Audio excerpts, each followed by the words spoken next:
Totoo ba na yung asawa ni Commissioner Lipana ay ang President and General Manager ng Olympus Mining and Builders Group na nakapag-secure ng 200 million peso worth ng DPWH flood control project? Thank you for the question, Your Honor. Actually po, based on media reports, yun po ang aming yung nag-gather. Based on Media reports. media reports? Yes.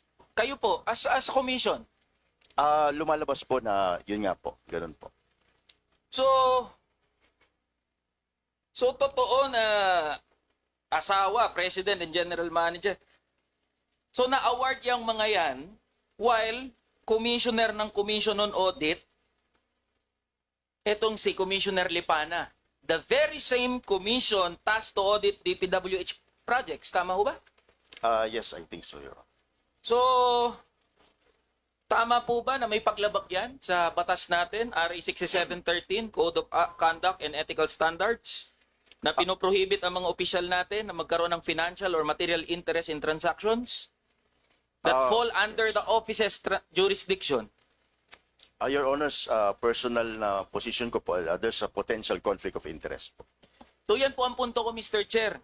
Ngayon, napuput into question yung integridad ng buong komisyon. Kasi yung isang commissioner nyo, may asawa na kontraktor na nakapag-secure at nakapag-bag ng mga proyekto. So what's the comment of the Commission on Audit? Papaano kaya to? Sir, based on records po, nakapag-issue naman na po ng notice of disallowance yung auditor natin. Relevant dun sa mga transactions po nung asawa po.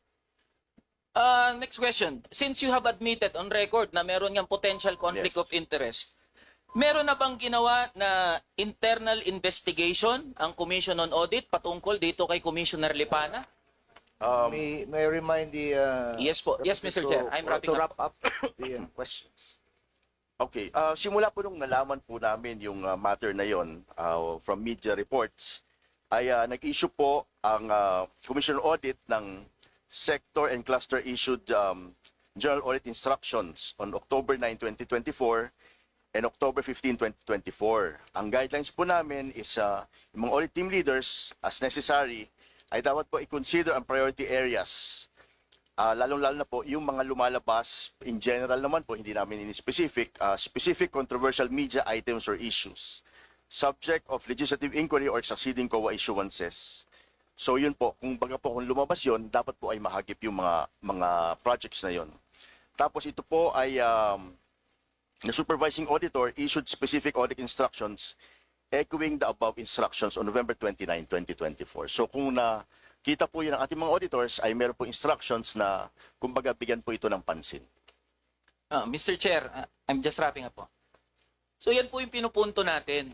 Yung integridad ng Commission on Audit ay napuput into question, especially at this point in time na naglalabasan yung mga anomalous and ghost flood control projects. Kasi yung isa sa mga commissioner ng Commission on Audit na inatasan na magtiyak na yung mga pondo ng mamamayan natin ay natitiyak na napupunta doon sa intended project, may conflict of interest. So kaya inaasahan po namin sa Commission on Audit na maglulunsad ng investigasyon, partikular dito halimbawa kay Commissioner Lipana.